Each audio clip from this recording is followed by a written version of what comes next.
Estamos dentro de un reclusorio para conocer de cerca la vida de los internos. Vente para acá. Estamos con el señor. ¿Su nombre, por favor? Barnaby Prieto. Díganos, ¿cuánto tiempo lleva aquí? Yo llevo aquí 6 años. Qué pena. Pues ya le dije, una pena de 6 años. Sí, ya sé, sí. Pero digo que qué pena que esté purgando esta condena. Sí, me purga. Bueno, ¿y por qué no hace algo de provecho mientras está por aquí? Pues quería montar empresas. ¿Y qué pasó?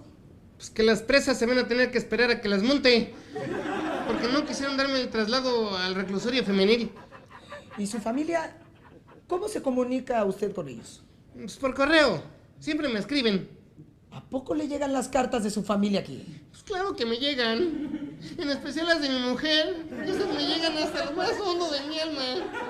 Tranquilo. Por favor, cálmese. Díganos, ¿por qué está aquí? Pues porque no me dejan salir a la calle, ¿no le digo? Claro. ¿Pero por qué lo trajeron? Pues es que unos amigos y yo teníamos mucha hambre. Y pues nos robamos un queso. Y claro, que lo refunden en el bote, ¿verdad? No lo refundimos en el bote. Lo refundimos en esta cazuelita. Si no se pega todo aquí. Bueno, y robarse un queso, ¿es la única razón por la que está aquí? Pues se le hace poco. Soy un verdadero criminal, un robaquesos. Eso más merezco. Perdón, señor, discúlpeme. ¿Y a usted por qué lo trajeron aquí? Operaciones fraudulentas en el gobierno, enriquecimiento ilícito, secuestro, narcotráfico, lavado de dinero, autor intelectual de 2 asesinatos y también malversación de fondos, ¿verdad? Sí. Abuso de poder y, bueno, otras tantas cosas. ¿Y cuánto tiempo va a estar aquí? Un momento, discúlpelo. Ya se va. Es que los cargos son de los menores y considerados no graves. Además, está amparado. Gracias. Con permiso, pase. Permiso, gracias. De veras. ¿Y ese? Ese es un capo que tiene un plan para huir vistiéndose de mujer. ¿Por qué? Porque dice que así escapa. ¿Es qué? Capa. ¿Y por qué capa? ¿Sabes que le encantan los omelets de humano? Omelette humano, deben saber horrible. Pues, a huevo. Sí, ya lo decía yo. Bueno, por mi parte, quiero decir, para cuando la noticia llega, ustedes informó Radamés Brennan, duro y concreto.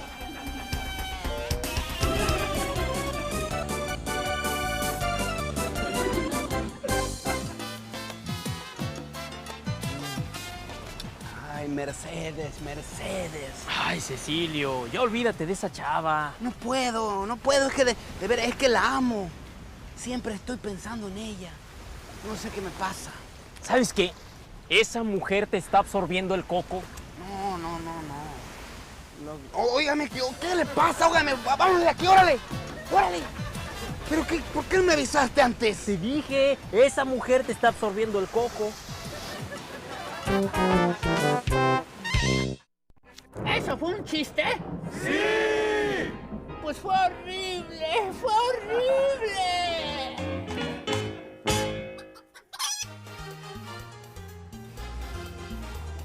¿Qué, latinas? Buenas. Oiga, ¿cómo la gelatina? Las normales de a peso y las de figurita de a 5 pesos. No, pues una normal. ¿Qué? ¿No quieres que te dé de perrito como siempre? Pues sí, pero pues no me alcanza. Pues bájate de la bicicleta y verás si no te alcanzo. Mi reina. No. Ahora sí te mandaste. No seas vulgar. ¿Cómo escribes eso? Por Dios, es la reputación de Eugenio y del programa. ¿Por qué vulgar? ¿Qué le pasa a este cuate? No sé. Ya ves cómo es de mal pensado. Oye, dame una mordidita de la tuya, ¿no? No. Un guarro. No es posible. No eres un guarro. A ver, ya, siéntate. Les voy a leer otro sketch que escribí. A ver, siéntate. A ver, sí. A ver si te gusta. Te llega la misma chava. Buenas. Lupita, ¿de dónde vienes tan agitada? Ay, pues vengo de ver a mi novio. Ay, me da 2 kilos de naranja, pero que esté bien bonita. Bien escogidita, ¿verdad? Ay, pues ¿cómo sabe? Pues sabe muy rica y muy dulce. Ah, 2 kilos, ¿verdad? Sí, 2 kilos, gracias. ¿Qué? ¿Ya? ¿Ya? ¿Luego ya? Sí, ¿pero qué le dice ella o qué? No, nada, ahí terminé el sketch en 2 kilos, ¿verdad? ¿Pero por qué? Pues porque me dio flojera seguir escribiendo. ¿Sabes qué? Mejor te leo mi sketch que yo escribí, ¿sale? A ver. A mí también. A ver. Dice. Pues. Ahorita. ¿Qué pasó, Juanita? ¿Qué tal? ¿Qué, ya le llegó la longaniza? No, todavía no. ¿Qué me dijo? ¡A mí ya!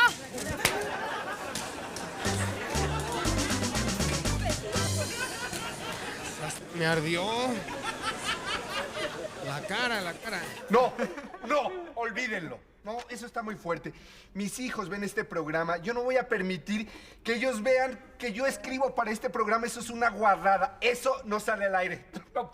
Está bien, ya está bien, no te pongas así. Si quieres, hacemos un sketch para que tus hijos lo puedan ver. Sí. ¿No? Sí, ¿qué te parece la misma chava que llega a una pastelería y entonces entra a la pastelería? Buenos días. ¿Qué tal? ¿Tiene pasteles? Claro que sí, amiguita. Toma.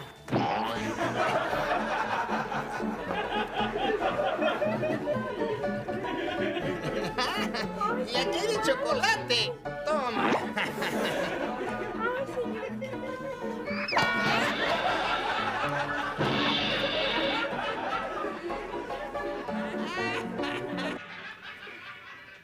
¿Esto es lo que escribe mi papá? Guácala. ¿Y dónde estuvo el albur? Hola, qué bueno que nos acompañan. Como ven, el señor Artemio Salas von Frauchen, a pesar de ser un gran orador, no puede hablar, así que yo le serviré de intérprete. Mi nombre es Berenice, aunque los que me conocen me dicen very nice. Tal vez sea por mi cuerpo monumental, o por mi gran simpatía, o por el enigma de mis ojos, o quizá por mis piernas. Perdón, comencemos. Debajo cabe con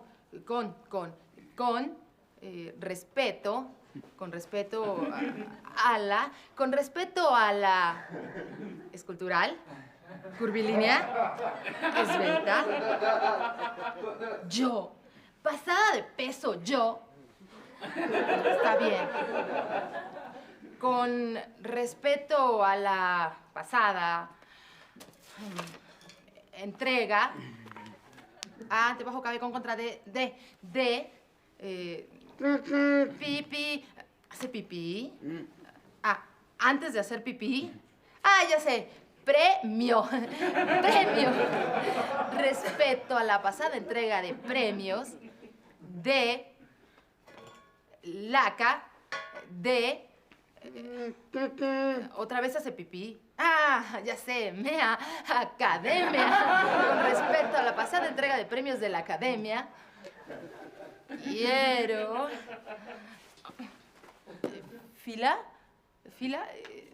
formar. Informar. Quiero informar que... que aunque se fue como borracho, tambaleándose. Ya sé. Se fue como muy rápido. Pan, duro. Duró un chango. Que duró un chango. Ya sé. Que duró mucho tiempo. Hasta la próxima.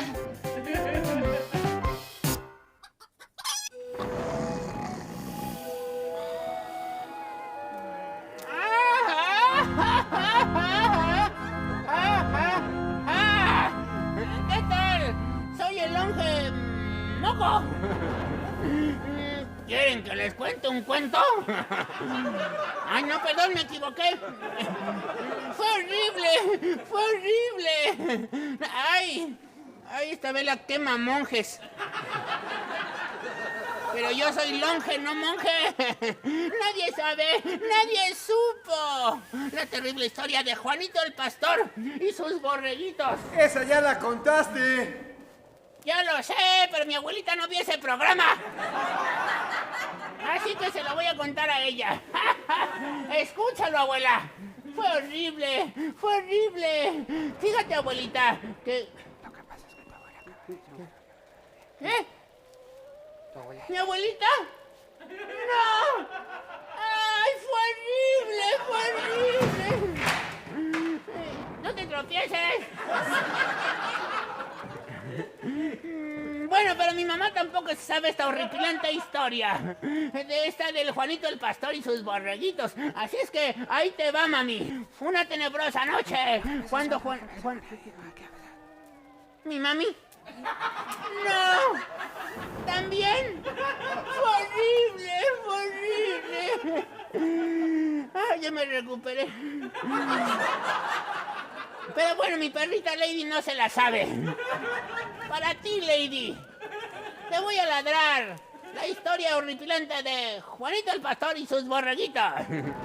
¡Guau! ¡Guau, guau! ¡Guau, guau! ¡Guau! ¿También?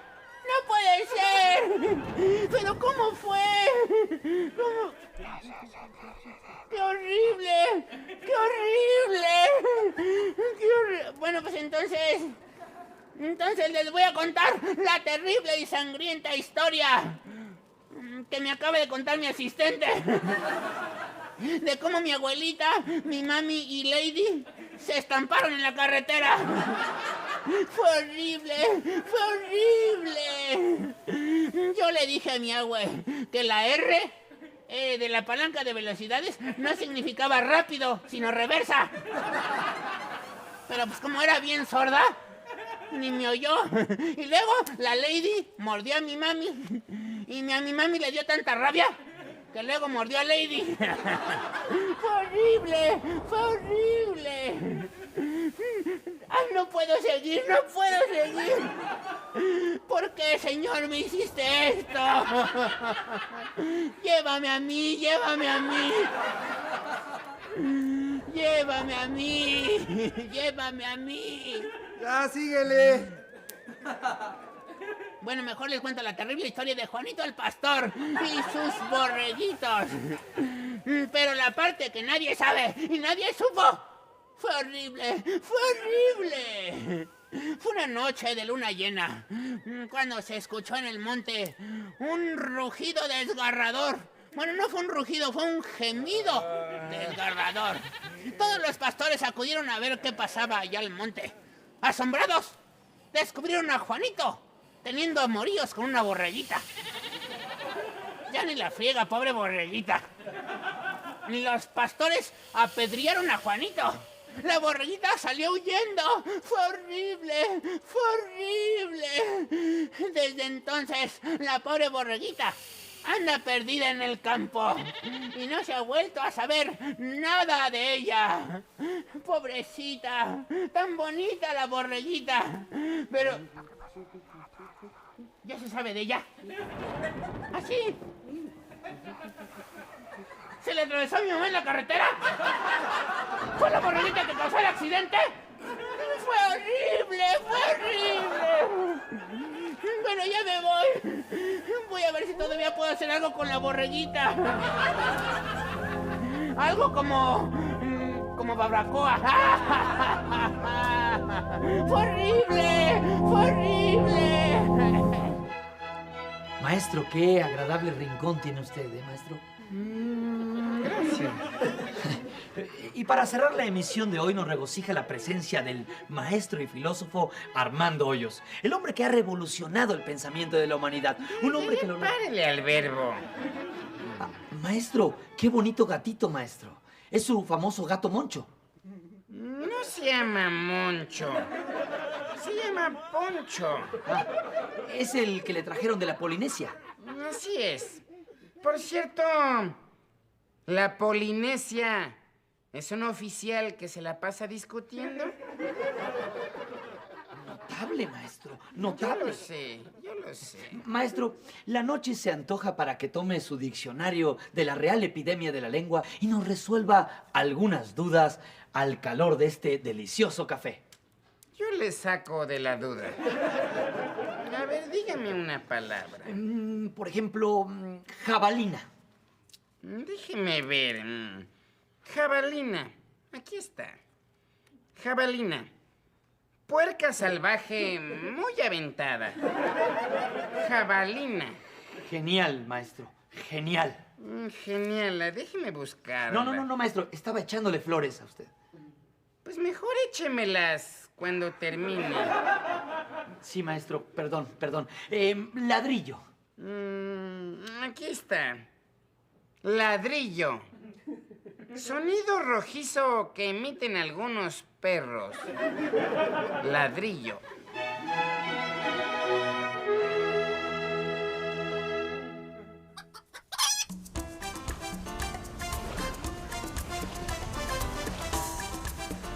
Oye, mira, ¿ya viste las motos? ¡Órale! Ay, yo me Mira, quiero subir. pasó en lancha y esquí para acá. Ay, mira, pregunta, ¿no? A ver qué. Buenos días, joven. Una pregunta. Pregúntame, cabrón, pregúntame. ¿No sabes si hay alguien aquí que nos pueda atender? No, cabrón, aquí la única que se pone a atender es mi chacha que se pone a lavar mis chones, cabrón. Pues quería preguntar... Pregúntame, cabrón, pregúntame. Le quería preguntar si usted es instructor de buceo. Pues sí va al buceo. Entonces sí es instructor. No, cabrón, digo que sí va al buceo cuando me meto al mar, cabrón. El otro día me andaba ahogando de tanto balbucear, cabrón. Pero si quieres, yo te rento el equipo, cabrón. Ah, bueno. Nada más que apúrate porque luego se pone el mar muy picado, cabrón. Oiga, una pregunta. Pregúntame, cabrón, pregúntame. ¿A qué hora se comienza a picar? Pues en la nochecita, cabrón. Nada más que haya menos gente. Si quieres, te puedes venir aquí a tirar a la playa con tu novia, cabrón. Es más, por una módica suma, te puedes tirar a mi hamaca. ¿Que me puedo tirar a quién? A mi hamaca. Está usted loco. ¿Cómo se atreve a vender a su propia madre? ¿De qué me estás hablando, cabrón? Es su madrecita. Chale, ni que estuvieras tan bueno, cabrón. Además de que se enojan, cabrón. No es lógico que por una módica suma venda usted a su mamacita. No, yo dije que por una módica suma te puedes tirar a mi hamaca. A mi hamaca. Vaya. Ahora, si no quieren, también les puedo rentar el paracaídas, cabrón. O también tengo la banana, cabrón. Ay, sí, mi amor, yo quiero subirme a la banana. Deja ver si me alcanza. La banana. No, si este año traigo un pegue. Nada más que tengo que ir por la banana a casa de una chava que es mi prima, cabrón. ¿Su prima tiene la banana? Exprima, cabrón. ¿Cómo?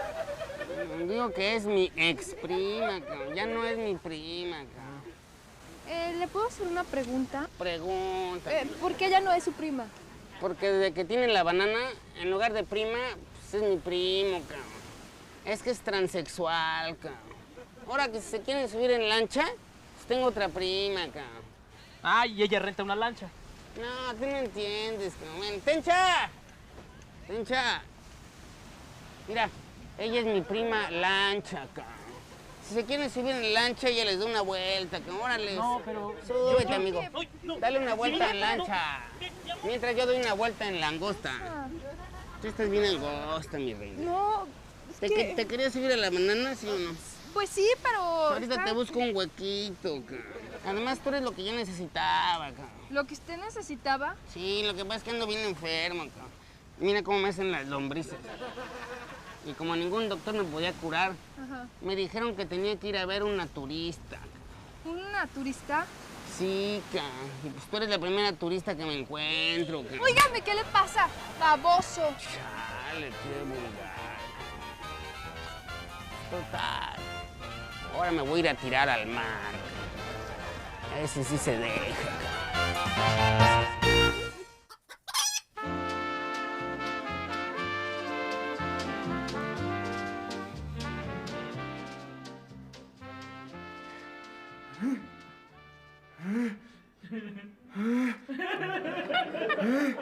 ¡Hoy me toca! ¡Achú!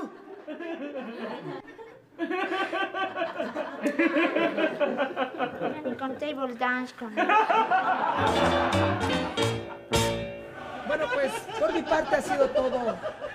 Quiero decir, esto es todo. Muchas gracias. Para usted. ¡Filiberto!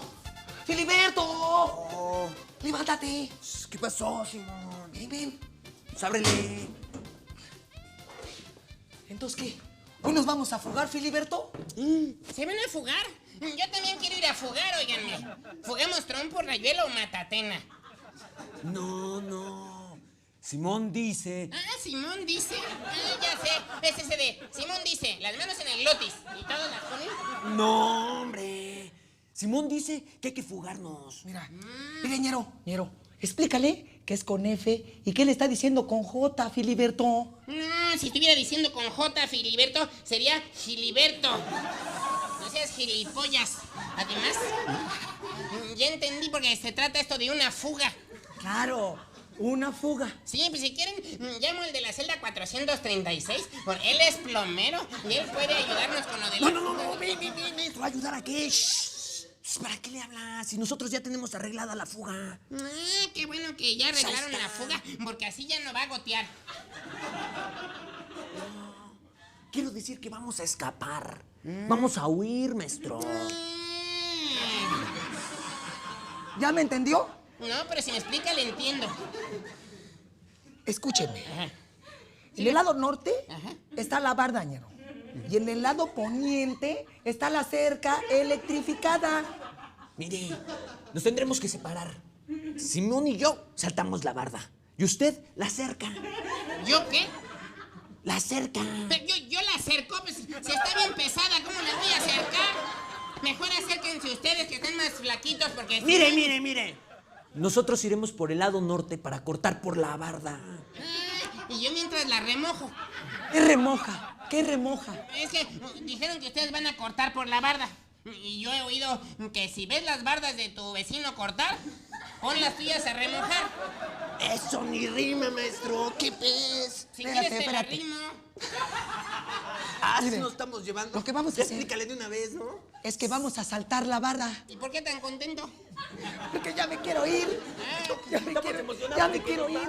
¿Y lo que quieren vamos a saltar la barda. Van a saltar la barda. Eso. Pero si mi dinero tiene la barda, óigame. ¿Quién? Ya entendí. Ustedes la quieren asaltar para luego poder decir que se volaron la barda. Pero no se dice la voy a asaltar, se dice me la voy a robar la barda. ¡Ya cállese, hombre! ¡Ya, ¿no? ¡Ya estuvo! Usted se va a ir al poniente, donde hay unas cercas. No, pero no se dice cercas. Ay, pero qué naco. Se dice cerca. Es que así decía mi tía Lucio. Ya horrible, decía. Esténse cercas. También decía, hoy salgo fuera. ¿Cómo que hoy salgo fuera? Digo, pónganse en las pantuflas. ¿Y cómo acabó? Bueno, ya cállese, ya, ¿no? Ya, hombre, ya. No, espérate, no seas echado. ¿Cómo lo vas a ahorcar tú? Déjamelo a mí. Oh, ya estuvo, ¿no? Óigame, me ahorcó. Me ahorcó, óigame, aquí me ahorcó, óigame. Pero es que, se me ahorcó, aquí. Perdón, bueno, aquí en el reclu, pero me ahorcó, óigame. Perdóneme, ya, lo siento. Me sofoco, mira, sentí un sofoco. Sí, perdón. No, óigame, me ahorcó en el cerezo. Bueno, ya, qué pena, ¿no? En el pescuezo, pero en el cerezo en el pescuezo. Sí, pero ya, cállense. No le voy a tener que ir al doctorcito. Ay, conozco uno muy bueno. Sí, pues, cállense. Pero me ahorcó, óigame, esto que hicieron es para que los metan a la cárcel, óigame. Bueno, ya cállese. Yo me encargo de... Ya, también. Ahí está, ¿no? Que no los metían a la cárcel. ¿Qué pasa aquí? Me ahorcó, celador. Óigame, no, yo quería que usted los subiera. No me los entretenga. No me los entretenga porque se van a fugar con F. Van a ir por la barda del lado norte. Y claro, si alguien la acerca, porque si está tan lejos, pues les cuesta trabajo. Pero me ahorcó, celador. Me ahorcó, celador. ¡Yo lo mato! ¡Espérate! ¡Para allá! ¡Para allá! ¿Qué? ¡Yo lo ahorco!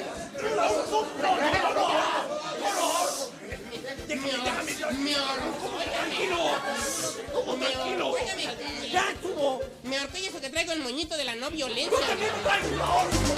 nunca me habían ahorcado tras los barrotes. Un día me ahorcaron los barrotes, hasta me exprimieron uno, óigame, pero nunca me habían ahorcado Sí, óigame, pero métanse.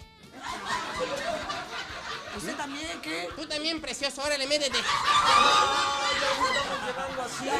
Déjalo. Pero sentí que... Déjalo, ya no me voy a ver a Pinedo. Oye, si no me ahorca porque llamo al celador. Y ese es bien celoso porque me cela y me cela. Siguen detrás de tus Pues huesos. sí, óigame. Y luego celadora. ¡Oh, este señor!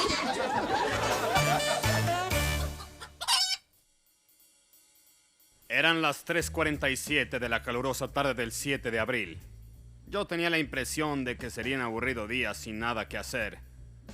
Y tenía razón. Ese día no hice nada. Cuando sí hice algo, fue el día 9 de mayo. A pesar de ser primavera, aquel día, en el centro de Manhattan, se sentía una fresca brisa. Pero como mi oficina está en la Agrícola Oriental, hacía mucho calor y yo sudaba como marrano en cazuela. Hasta ese momento, yo no sabía que estaba a punto de recibir el caso más difícil de toda mi carrera. En ese momento, escuché que tocaban a la puerta. Sí, pase. Cuando la puerta se abrió, entró una mujer bellísima. A pesar de que acababa de entrar, yo tuve la impresión de que ya la conocía. Y sí, era mi secretaria. Jefe, un cliente quiere verlo. Dígale que pase. Pase, por favor. Gracias, muy amable. ¿Qué se le ofrece? Buenas tardes.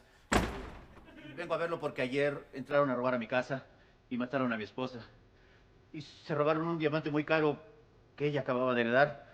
Y hoy me amenazaron de muerte si yo le decía algo a la policía. Por eso vengo a verlo, porque me encuentro muy asustado. No se preocupe. Yo me haré cargo de su caso. Le llamaré en cuanto sepa algo. Déjele sus datos a la secretaria. En este sobre están todos los detalles del caso. Se lo dejo. Con permiso. Pase.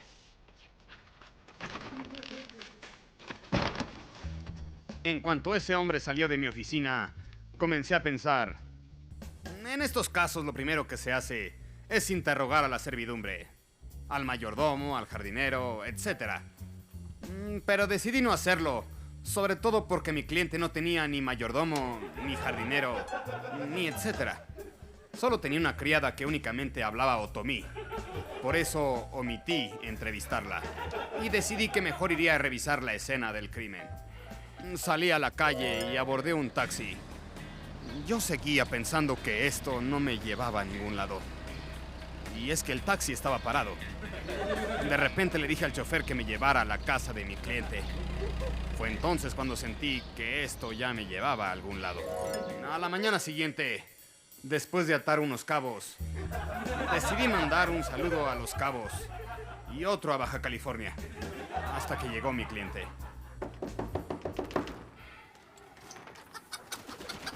Buenas tardes. Buenas tardes. Siéntese, por favor. Sí, gracias. Lo llamé porque ya sé quién es el culpable. ¿De veras? ¿Quién? ¡Usted! ¿Yo? Usted mató a su esposa y después sustrajo el diamante para que todos pensaran que se trataba de un robo. ¿Cierto? Incluso forzó la cerradura para que todo pareciera un robo. Pero ¿cómo lo supo? ¿Cómo lo supo si yo borré todas las huellas del crimen? No se haga tonto. Todo fue cuestión de revisar la escena del crimen. Pero ¿cuál escena? ¿Cuál escena si yo limpié todo, señor? No se haga, no me refiero a esa escena, sino a esta. Esta escena es mi preferida.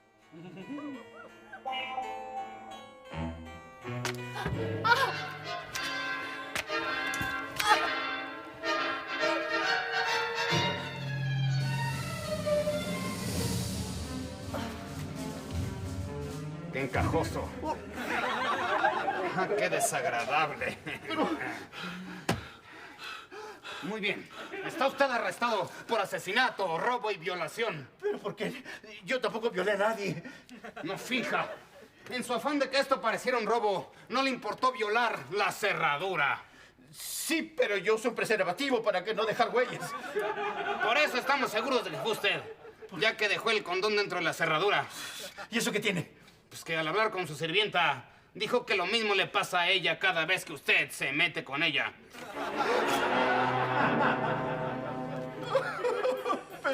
Pero... Hay miles de historias en las calles de Nueva York.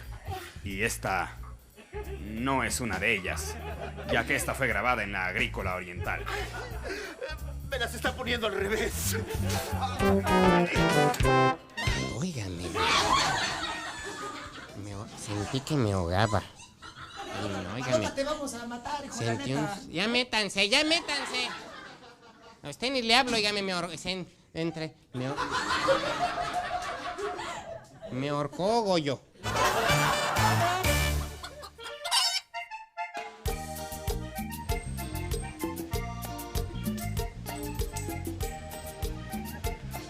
Nos han reportado que este hombre se la pasa jugando y apostando desde hace ya muchos años. Vamos a platicar un poquito con él. ¿Qué tal? ¿Cómo está? Buenas. ¿Cuál es su nombre? Me llamo Aarón Abasóloga. Díganos, señor, ¿le podemos hacer algunas preguntas? Pregúntame. ¿Desde cuándo tiene usted problemas con el juego? Fíjese que desde chavo me encantaba espiar a mis vecinitas cuando se bañaban. Desde entonces, no sé por qué, me encanta jugar rayuela. ¿Y le puedo preguntar por qué le fue tan mal? Pregúntame. ¿Por qué le fue tan mal? Pues es que jugar rayuelas con mis vecinas fue mi perdición. Perdía casi todos los domingos. ¿En domingo era cuando jugaban rayola? No, digo que perdía casi todos los domingos que me daba mi papá. Y sí hice rayuela, no rayola. Ajá, ¿le cobraban por jugar? No, me cobraban nada más por verlas jugar. Eran muy buenas aventando la moneda. Bueno, vamos a pasar a otras preguntas. Pregúntame. ¿Es cierto que por culpa del juego también su novia lo cortó? Sí, me abandonó, gacho. ¿Y cuándo fue eso? Hace 5 años, cuando me cachó con las cartas. ¿A ella no le gustaba el juego de cartas? No, lo que pasa es que me cachó unas cartas de unas chavas con las que me andaba echando unos volados. ¿Unos volados? ¡Ah, sí, los volados! Pero eso se los echa uno con el merenguero, ¿no? No, pues se los echará usted, porque a mí me gusta echármelos con puras chavas. ¿Y qué otros juegos le gustan? Todos, pero en especial me di cuenta de que yo era bueno para las damas. Para las damas chinas. No, para las que sean. No soy racista. Soy bueno para las damas y para los palitos chinos. Porque también me gustan los juegos de mesa. ¿Le puedo preguntar como cuál? Pregúntame. ¿Como cuál juego de mesa? Empecé a jugar dominó.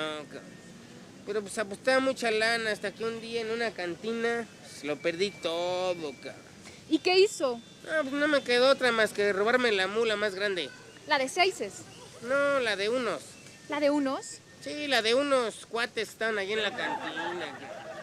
Era una mula grandota cargada de zacates.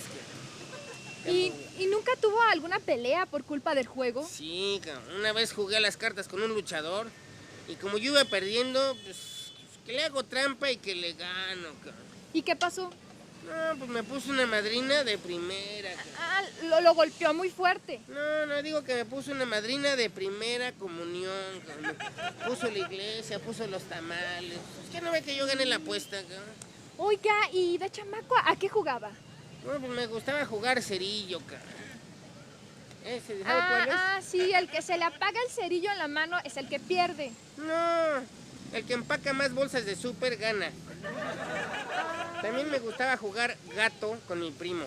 ¿Gato? Ah, sí, el juego de los taches y los circulitos. No, es que lo ponía a trapear la casa y a ir por los refrescos. Ah, ¿y qué más hacía? Pregúntame. Pues ya le pregunté. Ah, sí, cierto. Pregúntame otra cosa. Pues que en su casa y en la escuela no le dicen nada. No, que va. Lo que pasa es que el maestro es el primero que va todos los días a mi casa a jugar al lobo. ¿A jugar lobo? Sí, es que se anda comiendo a mi abuelita. Ah, bueno, pues eso es todo por hoy. Muchas gracias, hasta luego. Bueno, gracias, hasta luego. Mira, te van a mandar a las islas. Te van a mandar a No, a tus hermanas, a las islas. ¡Ay, ya conoces aparte, verdad, Manchado? Pero estás aquí, estás aquí.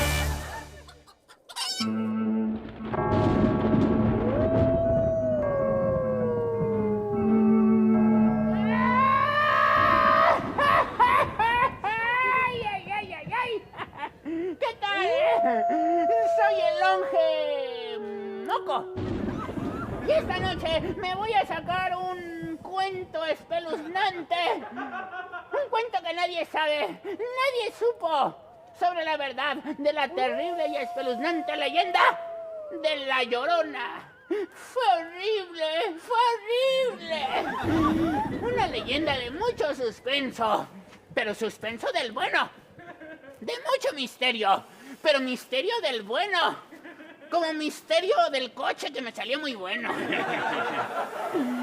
Pues cuenta la leyenda que esta pobre mujer fue muy desdichada, pues se quedó sin... ¿Sin hijos? No, se quedó sin lágrimas de tanto llorar. Pues tuvo la desgracia de quedarse sin hijos. Y lloraba, y lloraba, y lloraba también en la iglesia. Siempre se le veía hincada. Sí, se le veía hincada posición que para qué les cuento. Es que se cansaba de tanto estar hincada, llorando, llorando y llorando, y llorando... ¡Llorando todo el tiempo! No, llorando muy distraído y se me olvidan las cosas.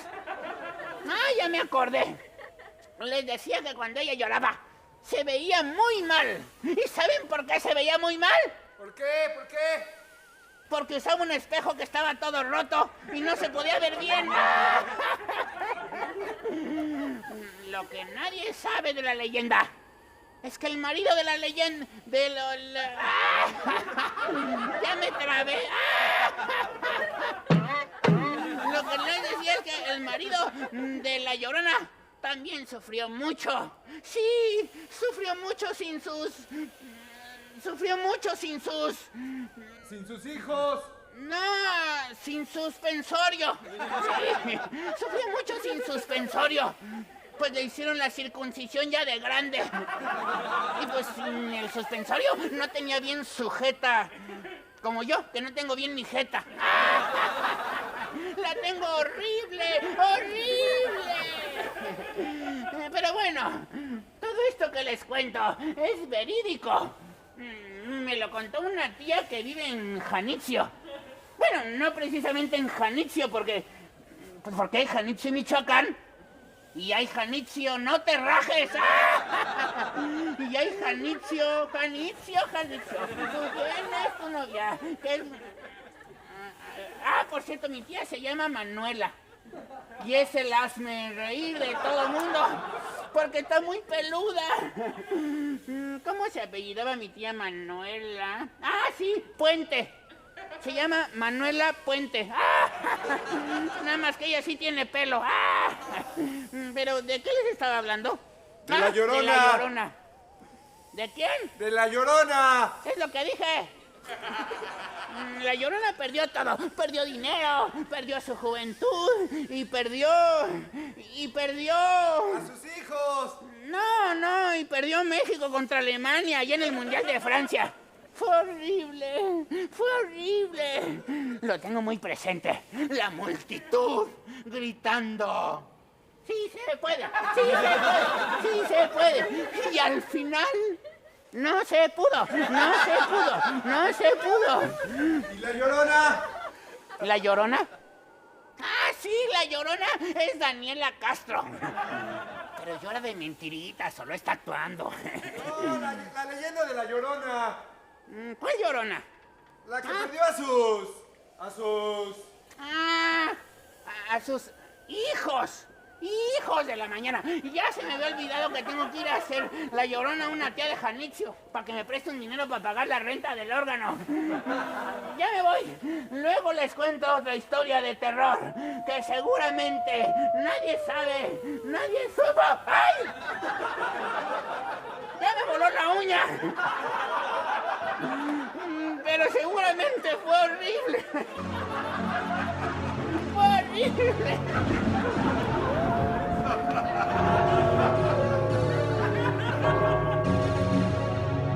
¡Raúl! ¡Me ahorcó Raúl!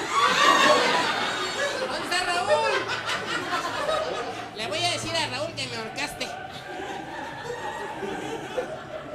La primera vez que Ludovico Peluche creyó tener problemas con la ley no fue cuando el agente de tránsito le pidió la mordida más descarada de su vida ni cuando el juez de barrio lo confundió con un vendedor de enciclopedias piratas, sino aquella mañana en la que despertó con la certeza absoluta de que alguien había puesto su nombre completo, con acento y todo, en una lista negra gubernamental, una lista invisible pero poderosa, una de esas que no se publican en el diario oficial pero que mágicamente provocan que los policías te miren 2 veces, que los burócratas te pidan 3 copias extra y que los vecinos empiecen a saludarte con una mezcla incómoda de morbo y lástima, y todo empezó porque Ludovico, en un acto de ingenuidad heroica o de estupidez profesional, la línea siempre fue delgada en su caso, decidió ayudar a un supuesto abogado que se presentó como el licenciado Ramírez de la Torre y Asociados, aunque no tenía tarjeta, no tenía oficina y su traje parecía haber sobrevivido a 3 campañas políticas consecutivas, el cual le aseguró que podía arreglar un pequeño asunto administrativo relacionado con una multa inexistente, multa que curiosamente apareció en el sistema justo después de que Ludovico preguntara cómo renovar su identificación vencida,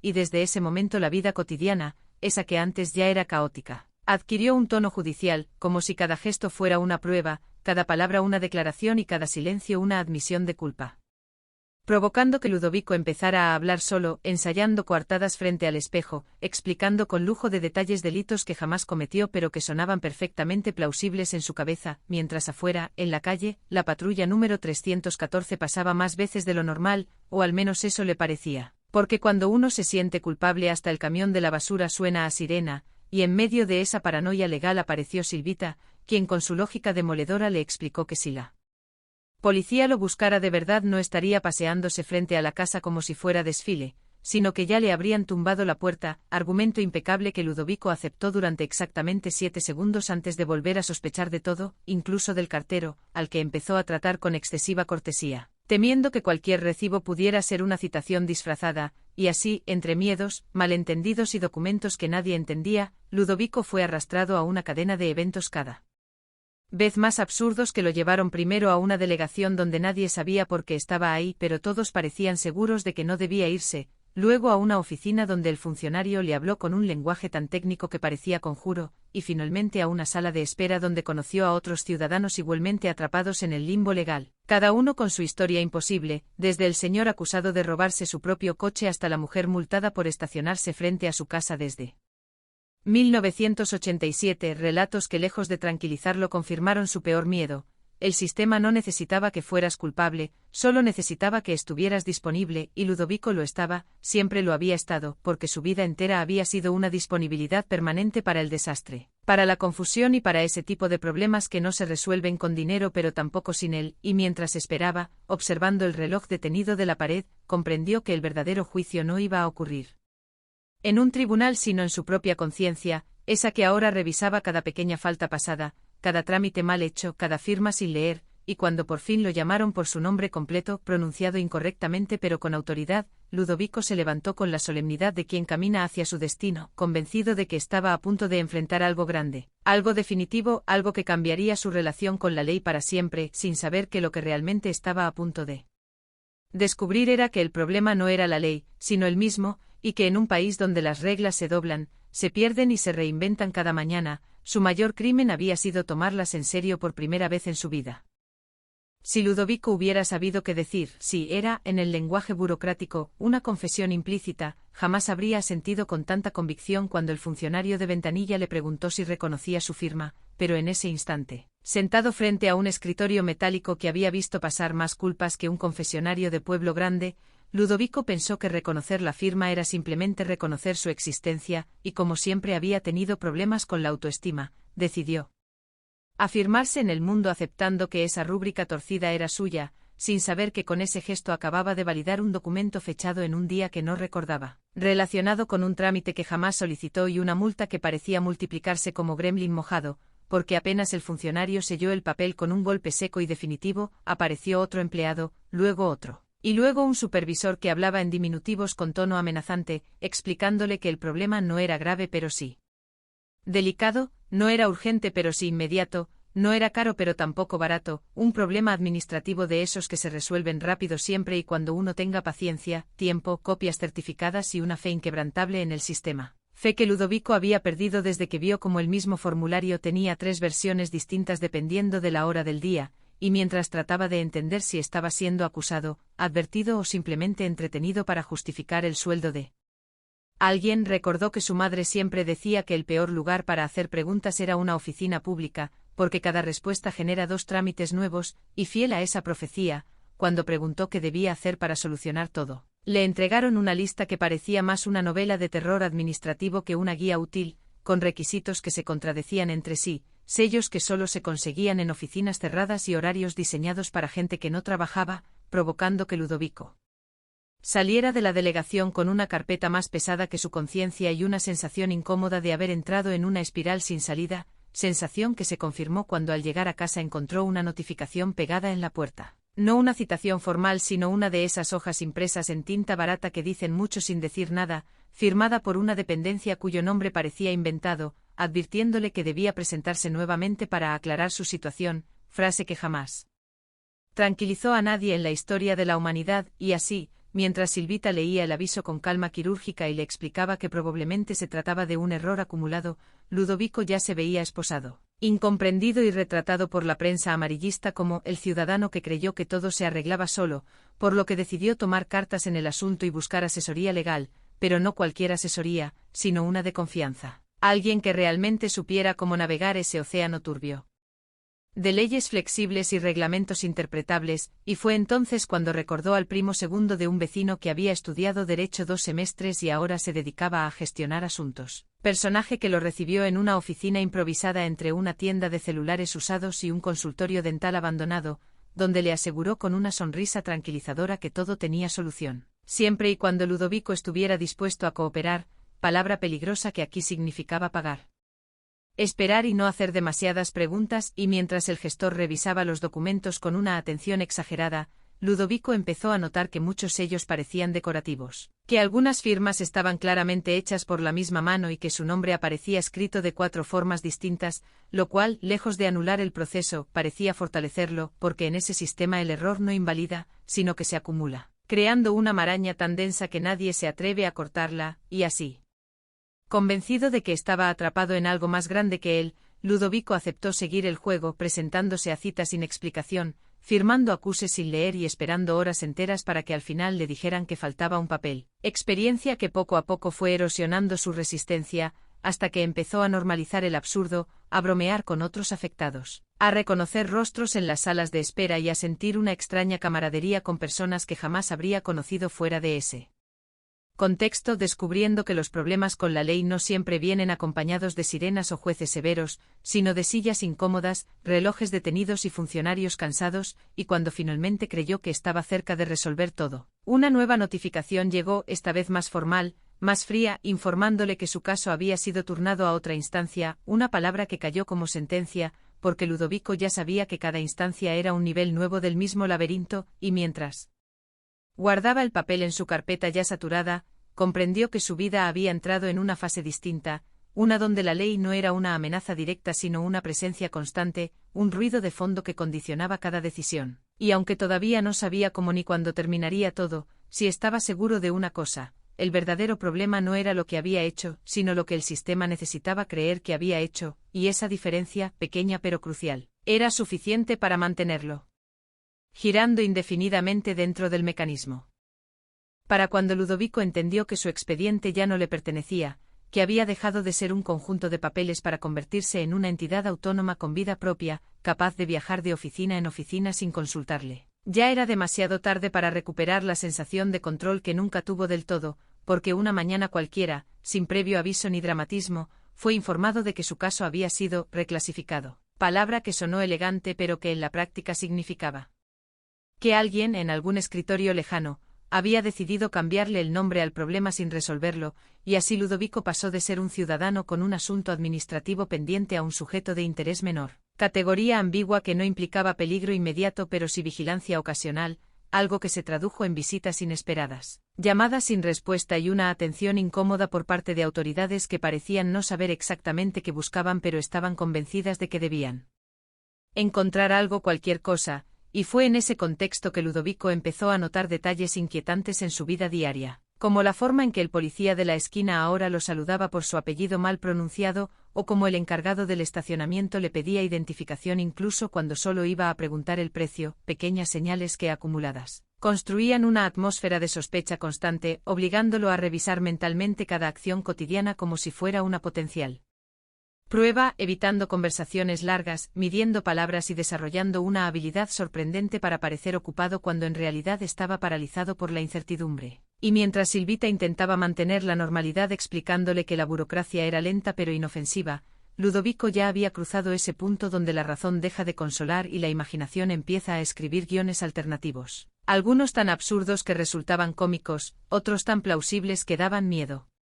Y todo se intensificó el día que recibió una citación oficial, con sello, folio y un lenguaje tan cuidadosamente neutro que parecía redactado para no asumir responsabilidad alguna, citación que lo convocaba a comparecer ante una instancia superior para ampliar información, frase que nunca especifica si uno va como testigo, implicado o simple relleno estadístico, y así, vestido con su mejor intento de formalidad, Ludovico se presentó en un edificio que imponía respeto no por su arquitectura, sino por su capacidad de hacerte sentir pequeño, donde tras pasar por 3 filtros de seguridad y 2 salas de espera con nombres contradictorios, fue recibido por un funcionario joven con rostro cansado que lo trató con una cortesía distante, revisando su expediente con una atención mecánica mientras le hacía preguntas que no buscaban respuestas sino confirmaciones, preguntas diseñadas para encajar en casillas preexistentes, obligando a Ludovico a adaptar su historia a formularios invisibles.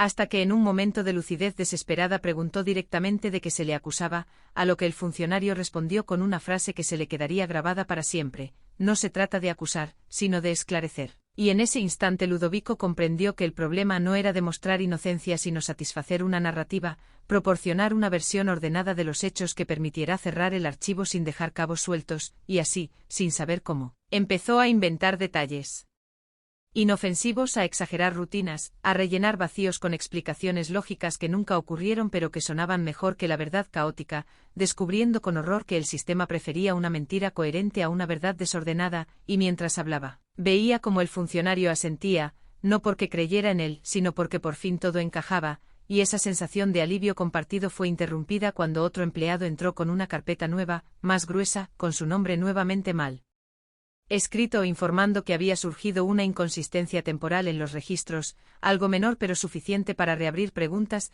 y fue ahí cuando Ludovico sintió el peso real de la ley, no como castigo sino como proceso interminable, entendiendo que cada intento de aclarar generaba nuevas sombras, cada respuesta abría otra pregunta, y que la única forma de escapar parecía ser desaparecer del sistema, cosa imposible en un mundo donde hasta el olvido requiere trámite, y así salió del edificio con una mezcla de agotamiento y resignación, aceptando que su vida ya no avanzaría en línea recta sino en círculos administrativos, adaptándose a horarios imposibles, aprendiendo a reconocer el humor de los funcionarios por el tono de su saludo y desarrollando una intuición precisa para saber cuándo insistir y cuándo callar, y aunque seguía sin entender el origen exacto de todo, empezaba a comprender la lógica interna del problema. No era personal, no era malicia, era simplemente un engranaje que necesitaba girar, y él había quedado atrapado en el centro, convirtiéndose poco a poco en parte del mecanismo, alguien que ya no solo padecía la ley sino que la alimentaba con su presencia constante con cada firma, cada comparecencia y cada intento fallido de salir, y mientras caminaba de regreso a casa, esquivando patrullas que ya no le parecían amenazas sino recordatorios, Ludovico se dio cuenta de que lo más inquietante no era la posibilidad de un castigo, sino la normalización del absurdo, el hecho de que empezaba a aceptar esa vida vigilada como una nueva rutina, preguntándose en silencio si algún día recordaría cómo era vivir sin pensar en expedientes, folios y sellos, o si ese recuerdo, como tantos otros documentos extraviados, ya se había perdido definitivamente en alguna oficina sin nombre. El día en que Ludovico recibió la notificación marcada como urgente empezó como cualquier otro dentro de su nueva normalidad alterada, con café recalentado, una carpeta cada vez más inflada y esa sensación persistente de que algo estaba a punto de empeorar aunque aún no sabía cómo. Porque en el lenguaje burocrático lo urgente rara vez significa rápido y casi siempre significa irreversible, y así, al leer el documento lleno de frases largas y verbos impersonales, entendió que su caso había sido elevado a una categoría distinta, no más grave en términos legales pero sí más incómoda, una fase en la que ya no bastaba con presentarse, firmar y esperar, sino que ahora debía colaborar activamente, expresión que lo inquietó más que cualquier acusación directa. Porque colaborar implica iniciativa y Ludovico nunca había sido bueno tomando la iniciativa cuando se trataba de defenderse, y al llegar a la oficina correspondiente, un edificio gris con pasillos que parecían replicarse como espejos mal colocados, fue recibido por una mujer que no se presentó pero que claramente tenía autoridad, alguien que hablaba poco, escuchaba menos y tomaba notas con una eficiencia casi cruel, explicándole que su expediente mostraba patrones, una palabra peligrosa porque sugiere intención donde solo hay coincidencia, y mientras ella enumeraba fechas, firmas y registros que Ludovico apenas recordaba, él empezó a notar algo perturbador. Todo era correcto, no en el sentido de justo, sino en el sentido de que cada error estaba documentado, cada contradicción archivada y cada omisión registrada como si fuera parte de un plan, y cuando intentó explicar que muchas de esas cosas no habían sido decisiones conscientes sino simples descuidos o malentendidos, la mujer asintió sin emoción y le respondió que la ley no trabaja con intenciones sino con hechos. Frase que sonaba definitiva pero que ignoraba deliberadamente que esos hechos habían sido moldeados por el propio sistema, creando un bucle donde el error inicial se amplificaba hasta parecer estrategia, y así Ludovico fue invitado a reconstruir cronológicamente su relación con los trámites involucrados, ejercicio que parecía simple hasta que descubrió que su memoria no coincidía con los registros, no porque estuvieran equivocados sino porque estaban incompletos de maneras específicas, como si alguien hubiera decidido que recordar por él, y a medida que avanzaba la entrevista, empezó a darse cuenta de que el verdadero objetivo no era aclarar nada sino establecer una versión oficial suficientemente sólida como para justificar cualquier resolución futura,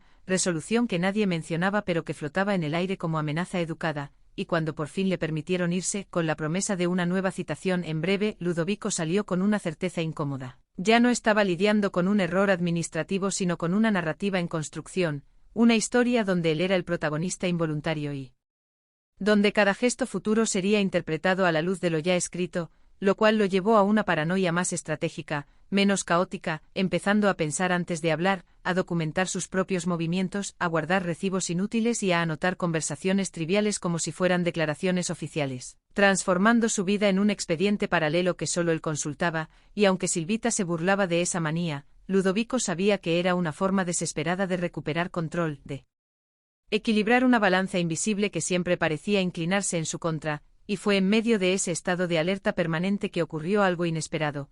Alguien lo llamó por teléfono para ofrecerle ayuda, no una oferta vaga ni una promesa vacía, sino una solución concreta. Alguien que conocía su caso con un nivel de detalle inquietante y que se presentó como parte de una instancia independiente, explicándole que existían mecanismos internos para descomprimir situaciones como la suya.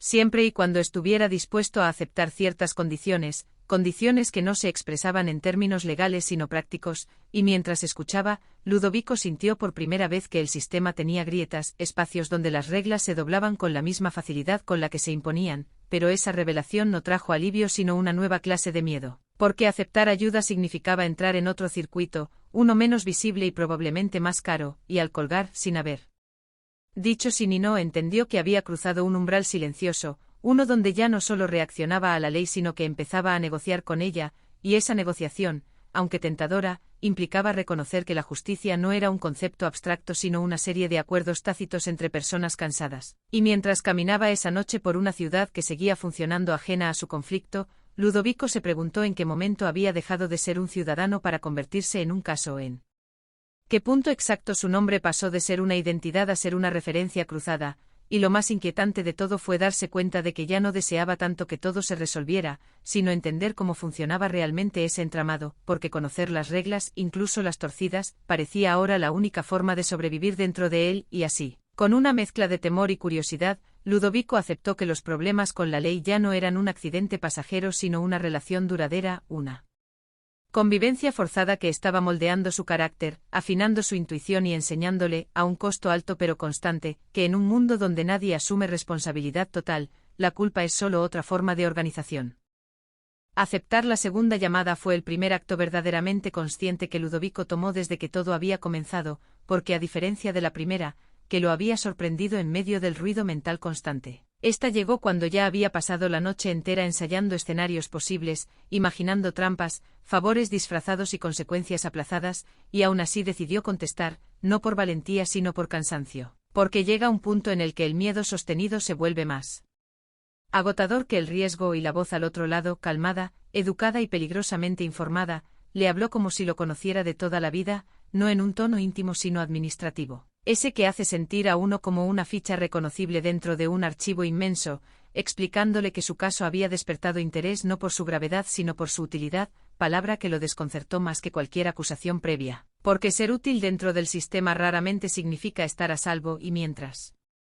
El interlocutor le describía con precisión quirúrgica los movimientos recientes de su expediente, incluyendo citas que Ludovico aún no había recibido oficialmente. Entendió que ya no estaba tratando con errores o improvisaciones, sino con una red paralela que operaba bajo la superficie de la ley formal, una estructura que no negaba las reglas sino que las utilizaba como materia prima, moldeándolas según conveniencia. Y así, cuando le ofrecieron una reunión informativa, sin compromiso pero con consecuencias implícitas, Ludovico aceptó, no porque confiara sino porque intuía que rechazar también era una forma de decisión, y generalmente la peor, y el lugar acordado no fue una oficina pública ni un despacho elegante, sino un café anodino. Uno de esos donde nadie mira a nadie y todos parecen esperar algo, espacio perfecto para conversaciones que no deben dejar rastro, y ahí conoció a un hombre común, tan común que resultaba inquietante, sin gestos autoritarios ni frases grandilocuentes, que le explicó con naturalidad que el sistema necesitaba a personas como él, no por sus habilidades sino por su perfil,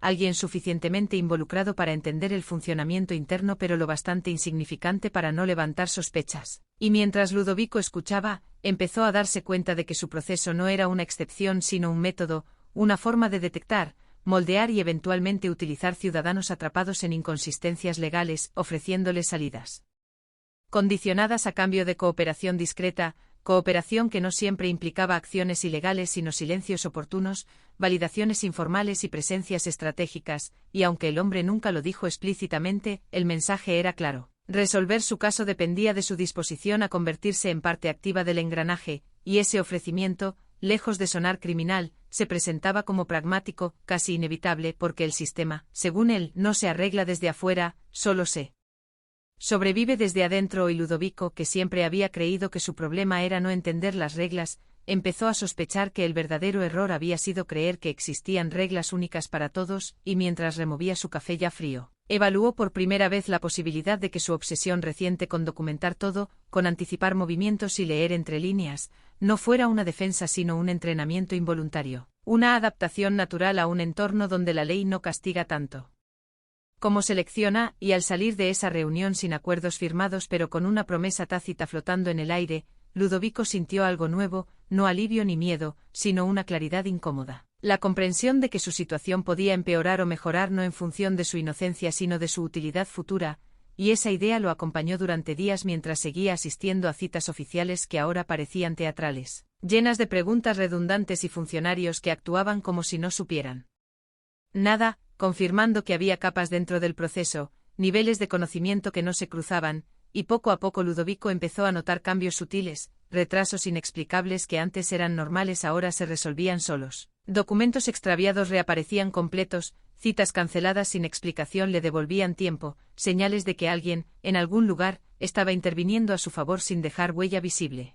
Y aunque Silvita celebraba esos avances como simples golpes de suerte, Ludovico sabía que nada era casual, que cada alivio venía acompañado de una deuda invisible, y esa deuda empezó a manifestarse cuando le pidieron pequeños favores, nada comprometedor, nada ilegal en apariencia, simples confirmaciones de rutina, presencias en lugares específicos, validaciones implícitas que solo alguien con su historial podía proporcionar sin levantar alarmas, y aunque al principio se justificó diciendo que no hacía daño a nadie, pronto comprendió que el daño en ese sistema no siempre era directo ni inmediato, sino acumulativo, difuso, una suma de pequeñas concesiones que fortalecían una estructura opaca, y aún así continuó, no por ambición sino por supervivencia, porque cada vez que dudaba, su expediente parecía moverse de nuevo, recordándole que la alternativa al acuerdo no era la justicia pura sino el retorno al laberinto, y en ese punto, Ludovico dejó de verse como víctima para verse como operador menor, alguien que entendía las reglas no escritas y sabía cuándo hablar y cuándo callar, transformación que no fue dramática sino gradual, casi imperceptible, hasta que un día, revisando su carpeta personal, se dio cuenta de que ya no llevaba registros para defenderse sino para anticipar, para calcular escenarios, para prever consecuencias, y esa revelación lo inquietó más que cualquier amenaza legal, porque significaba que el sistema no solo lo había atrapado sino que lo había reconfigurado, moldeando su forma de pensar, alineando su lógica con la del mecanismo y aunque todavía conservaba una idea abstracta de justicia, empezaba a entenderla no como un principio universal sino como un equilibrio frágil entre fuerzas desiguales y mientras caminaba por la ciudad, observando a otros ciudadanos ignorantes de los engranajes que los rodeaban, Ludovico sintió una mezcla de culpa y privilegio, sabiendo cosas que no debería saber, moviéndose con una facilidad que antes no tenía, preguntándose si algún día podría salir de ese rol sin pagar un precio mayor, o si, como tantos otros antes que él, terminaría aceptando que los problemas con la ley no siempre se resuelven,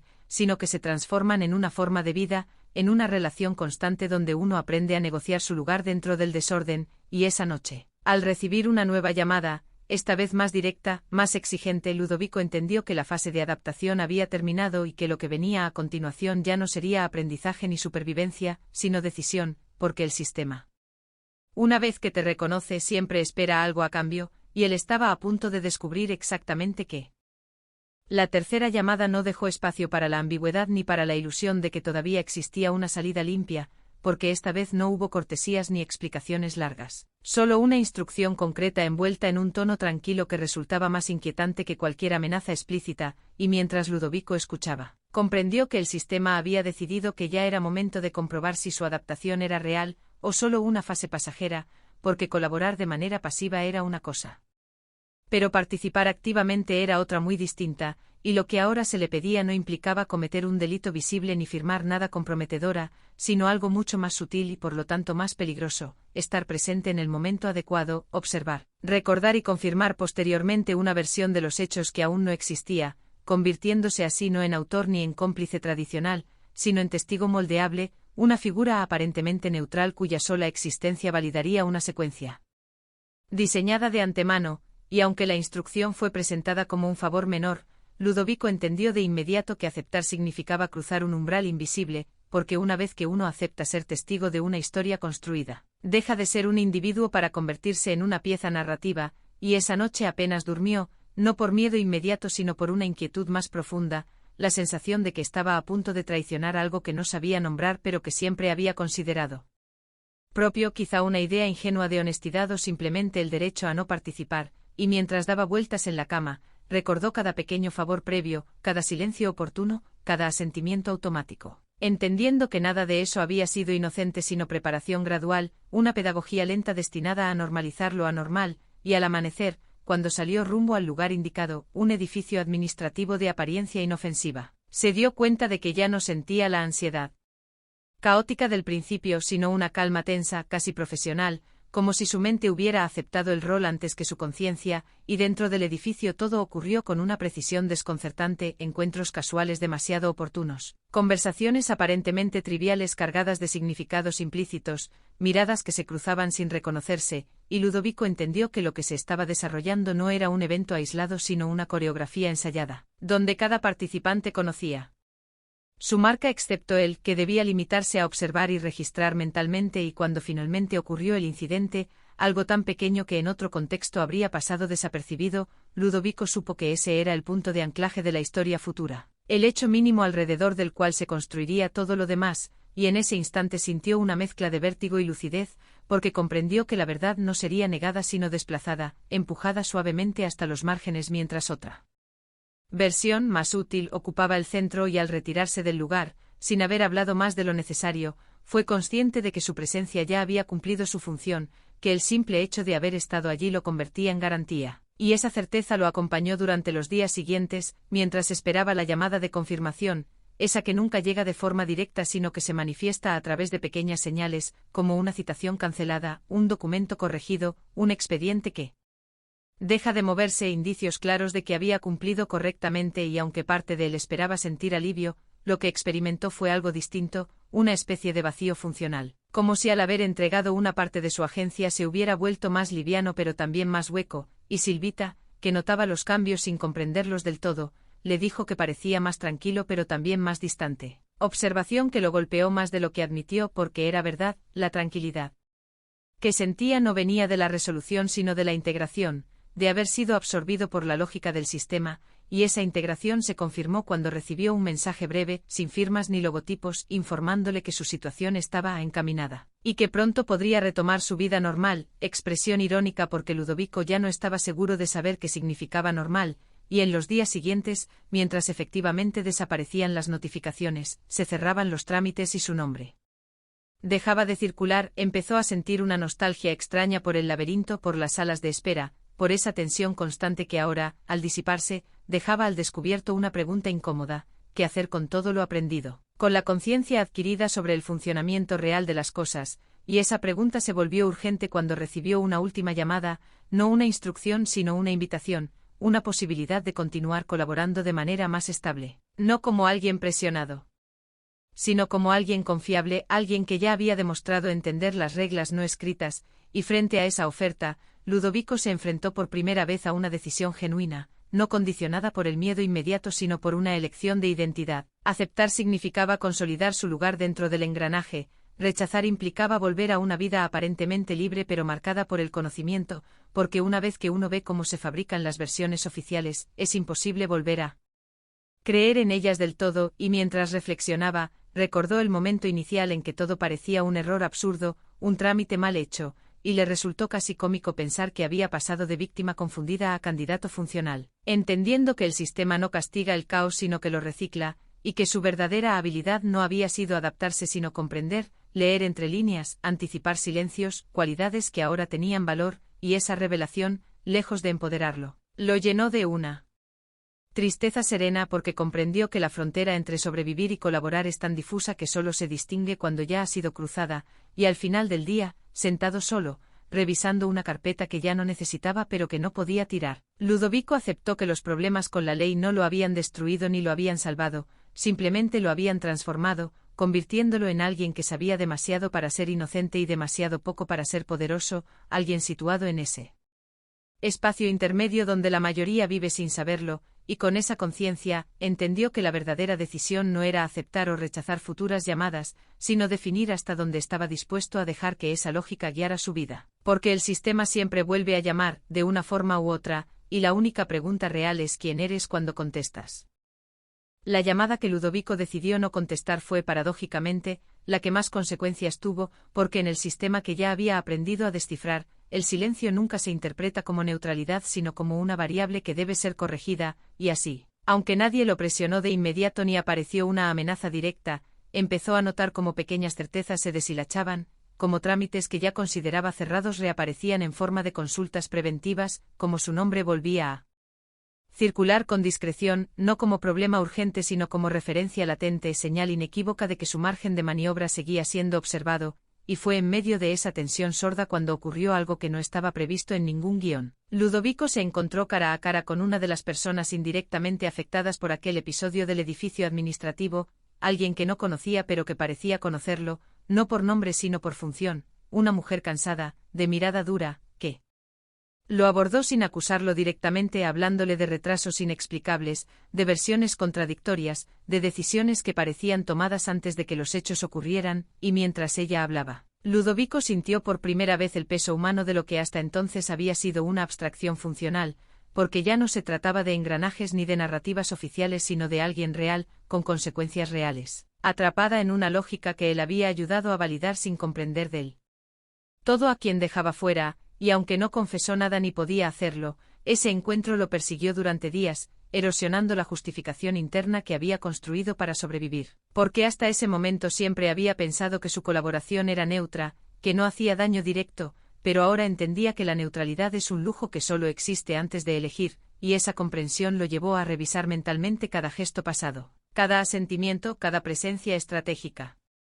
preguntándose cuántas historias se habían torcido ligeramente por su simple disponibilidad, y mientras esa culpa difusa se asentaba, el sistema volvió a comunicarse, esta vez con un tono distinto, menos cordial, más preciso, haciéndole saber que su perfil seguía siendo valioso pero que la indecisión también se registra, y fue ahí donde Ludovico entendió que ya no bastaba con aceptar o rechazar tareas, que su verdadera evaluación estaba ocurriendo en otro nivel, uno donde se medía su confiabilidad moral, no en términos éticos sino de previsibilidad, porque el sistema no necesita personas buenas o malas, necesita personas constantes, y él empezaba a volverse impredecible, algo que no se tolera fácilmente. Y esa presión sutil se manifestó en pequeños actos cotidianos, llamadas cortadas, citas movidas sin explicación, recordatorios innecesarios, señales diseñadas no para intimidar sino para reactivar su sentido de pertenencia, como si le recordaran que ya había sido admitido y que salir ahora sería más costoso que quedarse, y en ese clima, Ludovico tuvo una conversación incómoda con Silvita, quien sin conocer los detalles percibía el cambio, la tensión acumulada, la distancia creciente, y le preguntó de forma directa en qué se había metido, pregunta simple pero devastadora, porque por primera vez tuvo que considerar explicarse a alguien que no hablaba el lenguaje del sistema, alguien que todavía creía que los problemas se resuelven enfrentándolos o evitándolos, no administrándolos, y esa brecha entre ambos lo hizo consciente de otra consecuencia de su transformación, la soledad estratégica, esa que no viene de estar solo sino de no poder compartir lo que se sabe, y mientras intentaba tranquilizarla con respuestas vagas, comprendió que su vida se estaba bifurcando, una versión pública donde todo parecía normalizarse y una versión interna donde cada decisión estaba filtrada por cálculos invisibles, y esa dualidad se volvió insostenible cuando recibió una propuesta más concreta, no una tarea puntual sino un rol definido, una colaboración continua con límites claros y beneficios explícitos, presentada como una oportunidad de estabilizar definitivamente su situación, pero también como una advertencia elegante de que rechazar implicaría volver a ser solo un expediente susceptible de reinterpretación,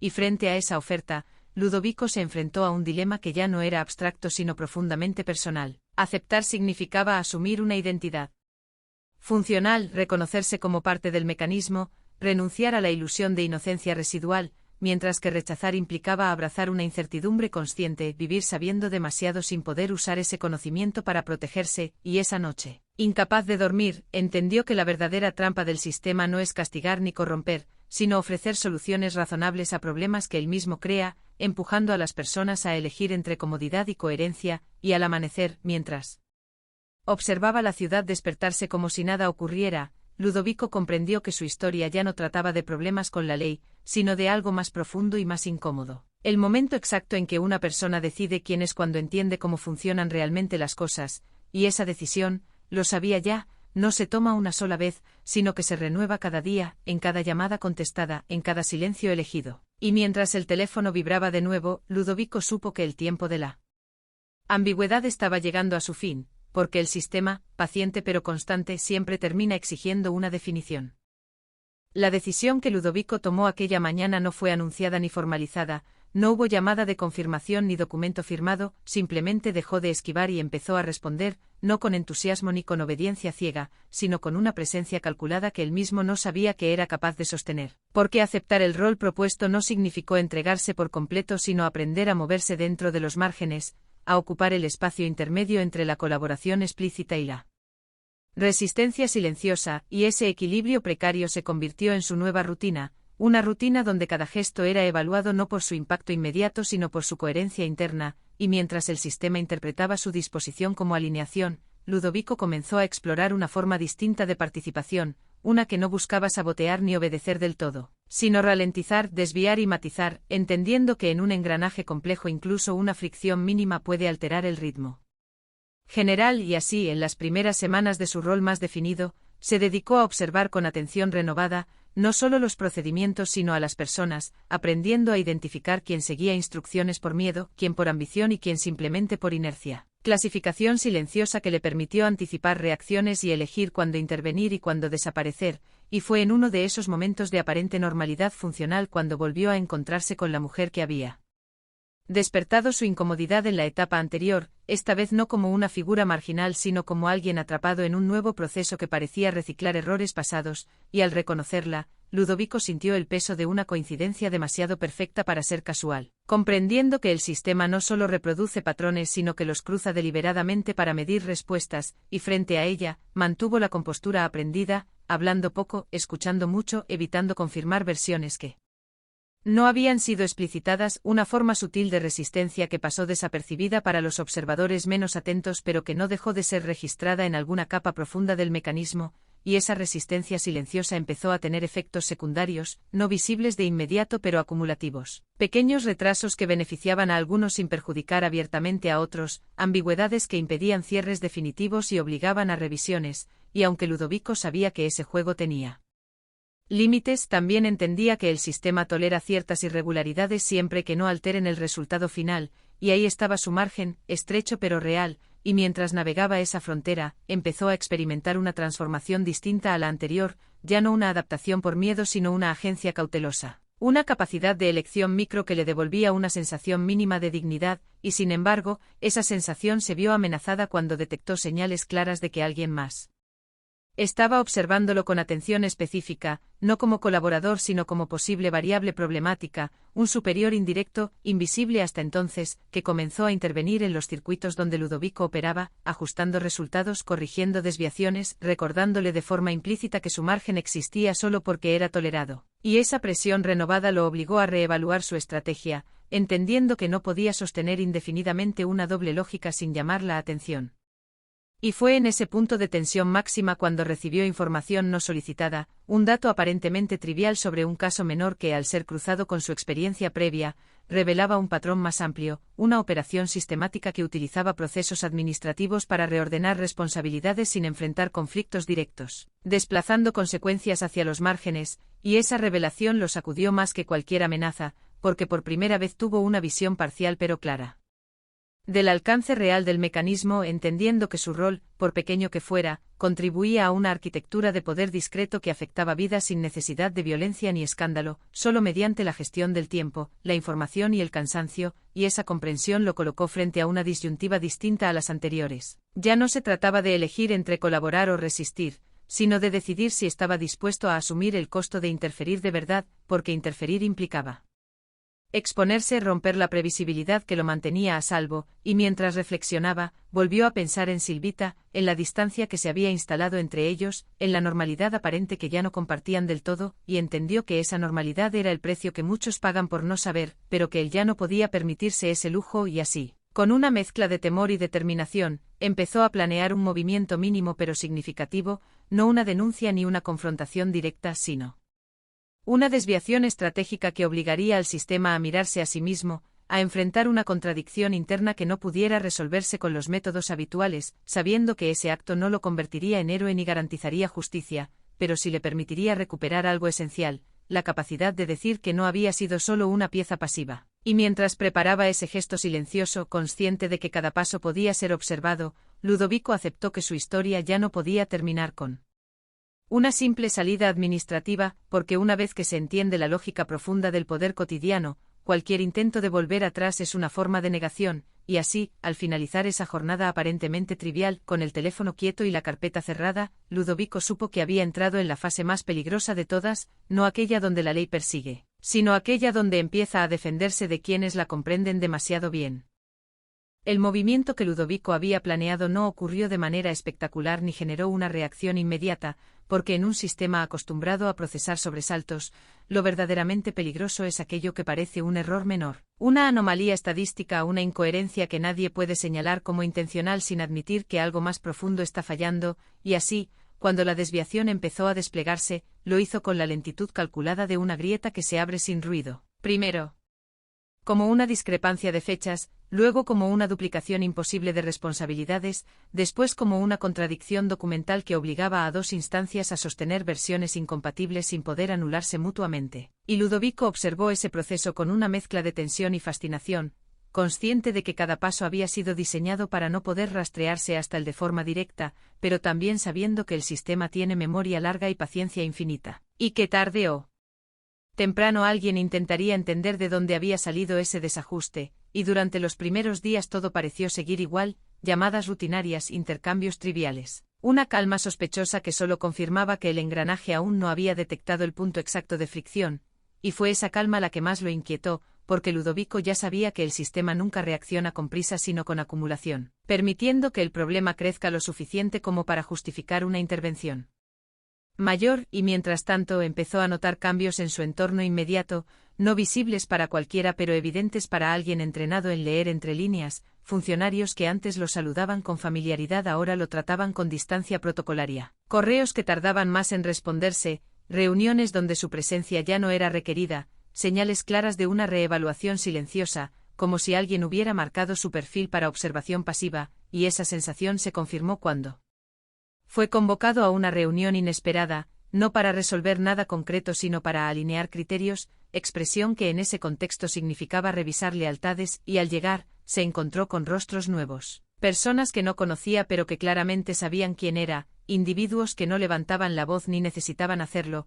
porque su autoridad no se expresaba en órdenes sino en expectativas, y durante esa conversación cuidadosamente vaga, Ludovico comprendió que el sistema no había identificado aún la desviación como un acto deliberado, pero sí había detectado un patrón atípico asociado a su presencia, algo que no podía calificarse de sabotaje pero tampoco de cooperación plena, colocándolo en una zona incómoda donde ya no era plenamente confiable ni claramente descartable, y esa ambigüedad era peligrosa, porque los sistemas tienden a resolverla de una sola manera, forzando una definición. Y mientras salía de la reunión con la sensación de haber pasado una prueba que aún no entendía del todo, Ludovico se dio cuenta de que su margen se estaba reduciendo, que cada nuevo movimiento tendría menos espacio para la ambigüedad estratégica, y esa presión lo llevó a reconsiderar el alcance de su gesto, preguntándose si había subestimado la capacidad del sistema para absorber incluso las contradicciones diseñadas para desestabilizarlo, porque a diferencia de los individuos, los mecanismos no se ofenden ni se cansan, simplemente ajustan parámetros. Y esa reflexión se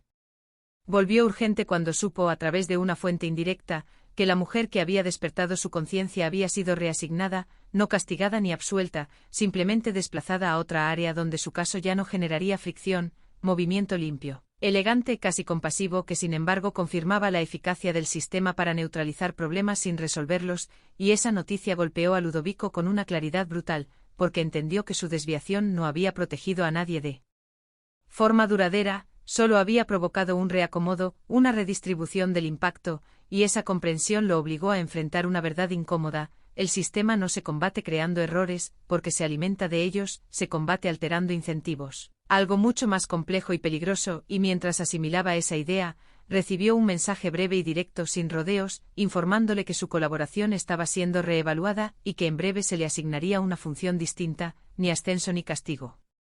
Solo un cambio de ubicación dentro del engranaje, señal inequívoca de que el sistema había decidido mover la pieza en lugar de eliminarla, y esa decisión lo colocó frente a un escenario nuevo, uno donde ya no podría operar desde los márgenes conocidos ni utilizar las mismas tácticas, porque sería observado desde una perspectiva distinta, quizá más cercana al núcleo, y aunque parte de él sintió temor, otra parte sintió algo parecido a una oportunidad amarga, la posibilidad de comprender aún más, de ver capas que hasta entonces solo había intuido, y esa ambivalencia lo dejó en un estado de alerta constante, consciente de que cada paso lo acercaba tanto a una comprensión mayor como a una pérdida definitiva de retorno, y en medio de esa transición, Silvita volvió a confrontarlo, no con acusaciones sino con una pregunta sencilla sobre si todavía era la misma persona que había empezado todo ese proceso por un simple trámite mal hecho, pregunta que lo dejó sin respuesta inmediata, porque la verdad era que ya no podía identificarse con aquel Ludovico inicial, ingenuo y confundido, pero tampoco se reconocía del todo en el operador silencioso en el que se estaba convirtiendo, y esa fractura interna se volvió el eje de sus días. Una tensión constante entre lo que sabía y lo que estaba dispuesto a hacer con ese conocimiento,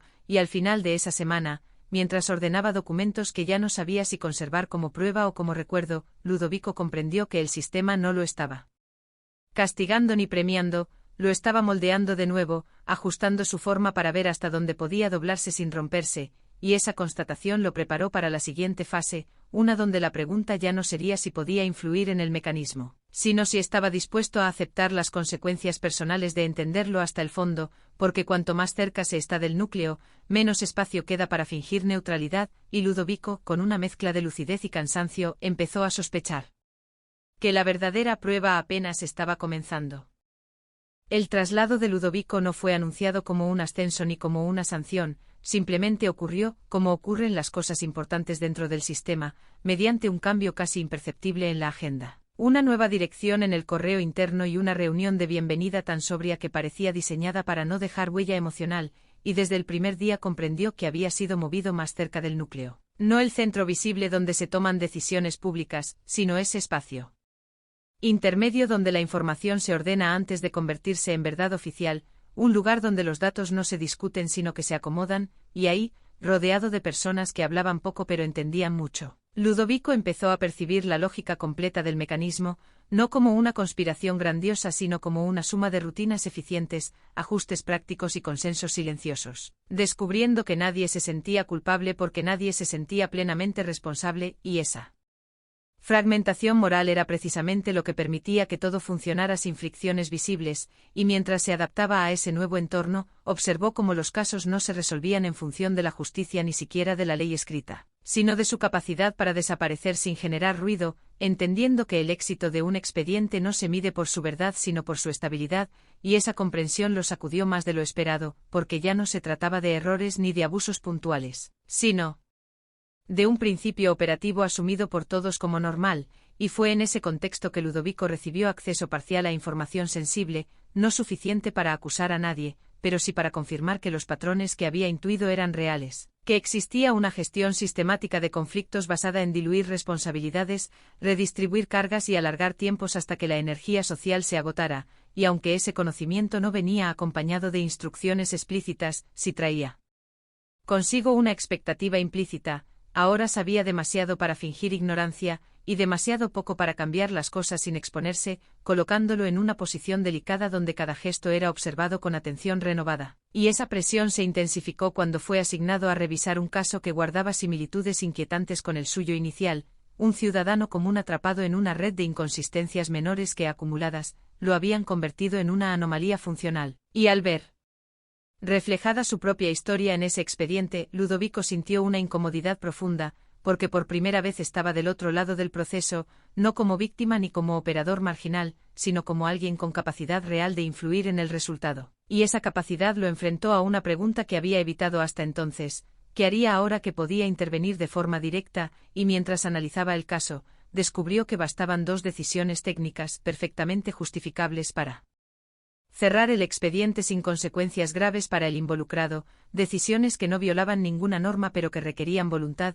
y sin embargo, también vio la alternativa, igual de válida desde el punto de vista procedimental, que implicaba dejar que el proceso siguiera su curso hasta desgastar al ciudadano, opción que no perjudicaba a nadie en particular dentro del sistema y por lo tanto era la más probable, y frente a esa bifurcación, Ludovico experimentó una tensión nueva, distinta a las anteriores, porque ahora la elección no era simbólica ni indirecta, sino concreta, medible, con un impacto inmediato sobre alguien que no conocía pero que podía reconocer. Y esa tensión se volvió insoportable cuando comprendió que cualquier decisión que tomara sería interpretada como señal, no solo por el sistema sino por quienes lo observaban, definiendo su perfil de manera irreversible, y mientras dudaba, recibió una visita inesperada de un superior que no le habló del caso ni de su desempeño sino de confianza, de proyección a largo plazo, de la importancia de entender el equilibrio, discurso que sonaba a consejo pero que en realidad delimitaba los márgenes aceptables de acción, y Ludovico entendió que ayudar demasiado rápido, demasiado bien, sería tan sospechoso como sabotear,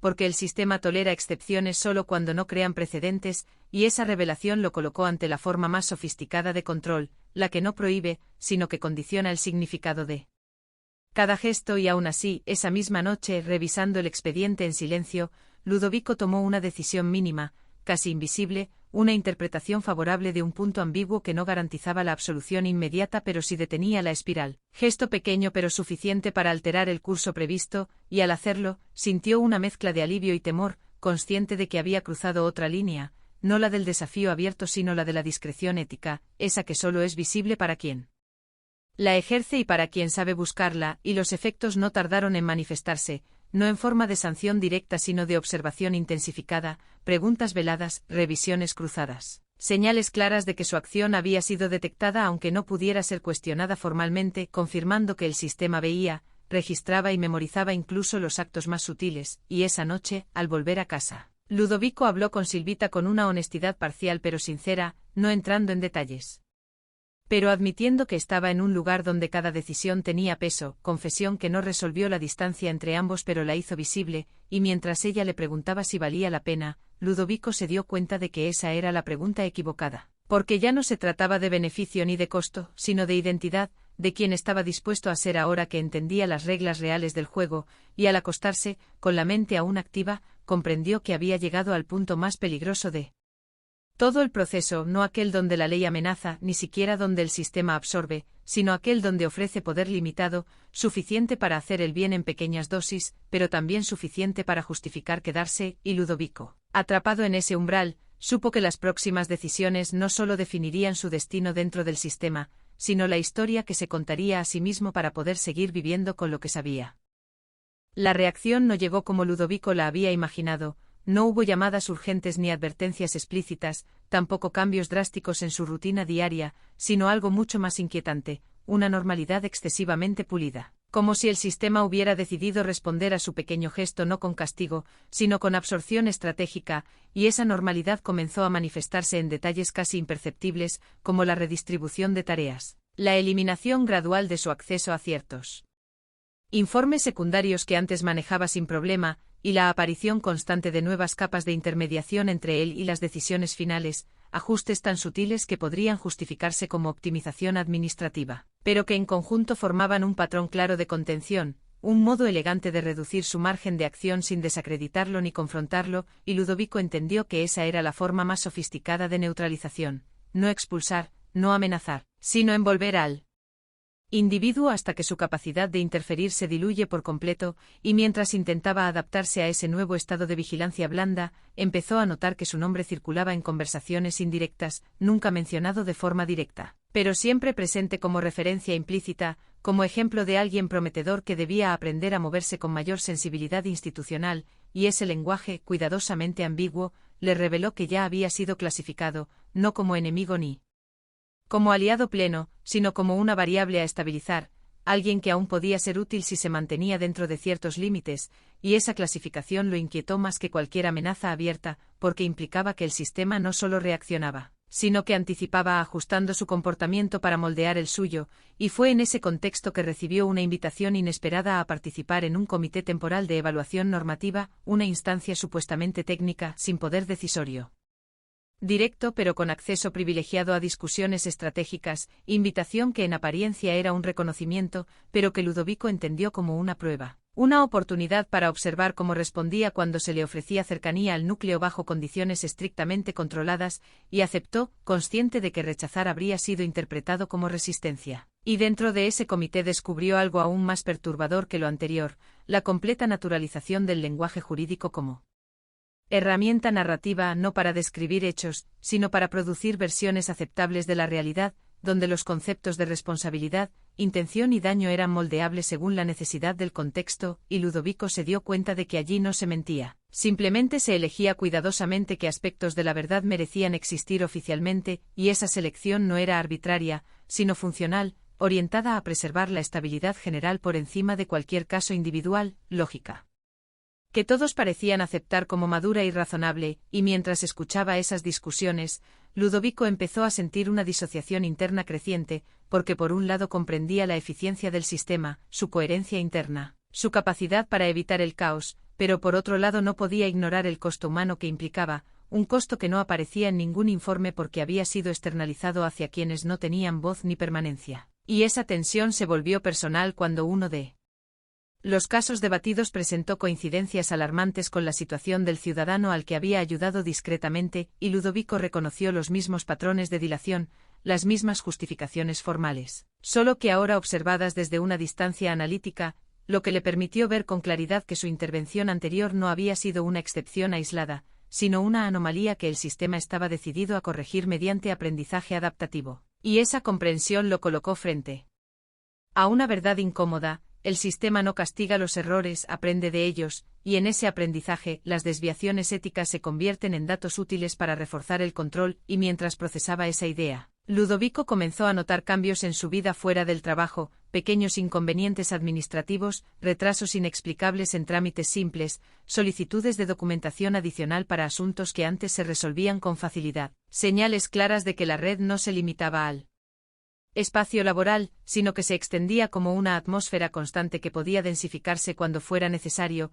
y aunque ninguna de esas acciones podía considerarse ilegal ni abusiva por sí sola, el conjunto creaba una sensación de fragilidad permanente. Una recordatoria silenciosa de que la estabilidad personal estaba condicionada al alineamiento, y Silvita lo percibió de inmediato, notando su inquietud, su manera de revisar correos con exceso de atención, su silencio prolongado al final del día, y aunque Ludovico evitó compartir los detalles, terminó admitiendo que sentía que estaba siendo medido, no juzgado, sino calibrado, confesión que generó en ella una mezcla de preocupación y resignación, porque comprendió que no se trataba de una crisis puntual, sino de una fase prolongada, y mientras intentaban mantener una apariencia de normalidad doméstica, Ludovico empezó a experimentar una transformación interna más profunda, una especie de endurecimiento emocional selectivo, no como defensa consciente sino como mecanismo de supervivencia, aprendiendo a filtrar pensamientos, a dosificar palabras, a ensayar respuestas neutras que no revelaran demasiado,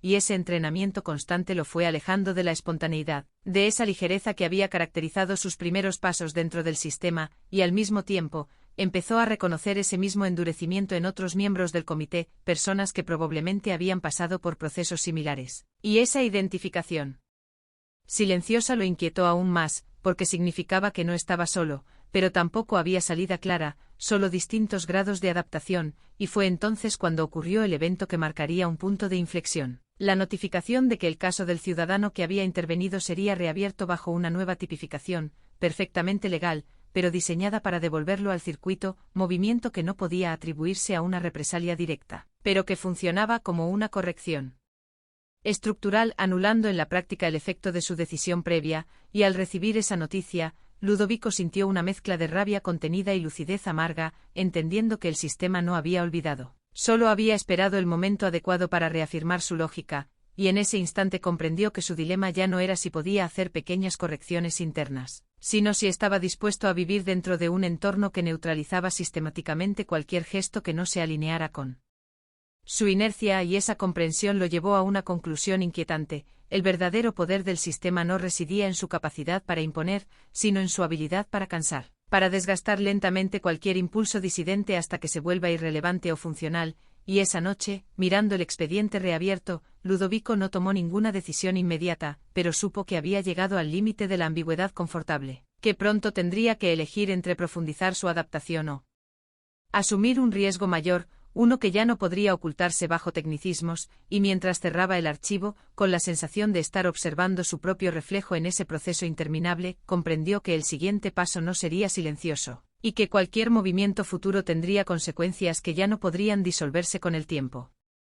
El día en que Ludovico comprendió que no habría un momento épico para decidir, ninguna escena dramática ni confrontación directa que justificara un cambio brusco, fue el mismo día en que aceptó que su salida, si llegaba a existir, tendría que ser tan silenciosa y meticulosa como todo lo demás, porque el sistema no se derrota con gestos grandilocuentes sino con movimientos que no puedan ser absorbidos ni reinterpretados. Y esa comprensión lo llevó a observar con una claridad inédita cada uno de los engranajes que lo rodeaban, no con la intención de sabotearlos, sino de identificar los espacios donde la lógica operativa no esperaba resistencia, esos puntos ciegos que no figuraban en los manuales porque no generaban estadísticas. Y mientras analizaba esa posibilidad, siguió cumpliendo con sus funciones dentro del comité, participando en discusiones, aportando observaciones técnicamente impecables y cuidadosamente neutrales, reforzando la percepción de que había aprendido la lección, de que su perfil se estaba estabilizando dentro de los márgenes aceptables, y esa actuación, sostenida durante semanas,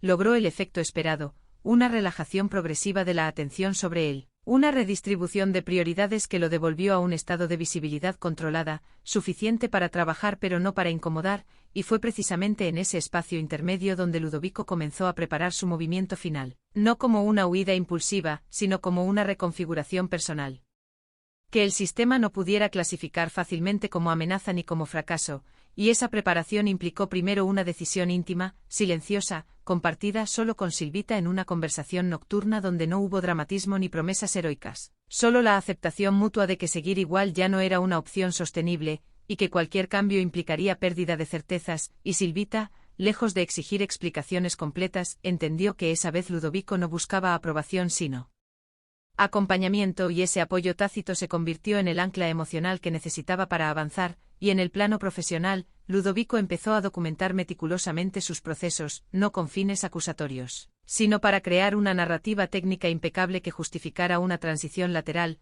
una especialización externa, una salida perfectamente razonable dentro del discurso institucional. Y esa narrativa se apoyó en un proyecto de investigación normativa de largo plazo, uno de esos trabajos que el sistema valora porque prometen eficiencia futura pero que rara vez se supervisan de cerca, y al presentar la propuesta, Ludovico utilizó exactamente el lenguaje que había aprendido dentro del comité, evitando cualquier referencia ética explícita, centrándose en optimización, prevención de riesgos y coherencia procedimental, y la propuesta fue aceptada sin resistencia porque no alteraba el equilibrio inmediato, otorgándole autonomía operativa y acceso limitado pero suficiente para trabajar fuera del flujo central de decisiones, y esa autonomía fue la grieta por la que Ludovico comenzó a deslizar su verdadera intención, que no era denunciar ni reformar, sino retirarse sin desaparecer, mantenerse visible pero irrelevante para la maquinaria central, un estado que el sistema tolera porque no genera fricción, y mientras avanzaba en ese proyecto, Ludovico tomó una última decisión respecto al ciudadano cuyo caso había sido reabierto, no intentando bloquear el proceso ni intervenir de forma directa, sino introduciendo una serie de recomendaciones técnicas que, acumuladas, ralentizaron el expediente hasta un punto muerto administrativo. Una estrategia perfectamente legal que no garantizaba justicia plena pero sí ofrecía alivio, y ese gesto, aunque modesto, fue suficiente para que Ludovico sintiera que cerraba un ciclo, no con victoria, pero sí con coherencia personal, y a partir de ahí, su relación con el sistema cambió de manera definitiva, no porque el sistema se transformara, sino porque él dejó de buscar validación dentro de él, aceptando que no todos los entornos están diseñados para albergar integridad sin costo, y que la resistencia más honesta a veces consiste en redefinir el lugar que uno ocupa. Y con el paso de los meses, Ludovico se fue desdibujando del mapa interno, su nombre dejó de aparecer en conversaciones estratégicas, sus informes eran archivados sin debate, y aunque eso podría interpretarse como un fracaso profesional, él lo vivió como una forma de liberación controlada, una salida lateral que no dejaba heridas abiertas ni señales de alarma,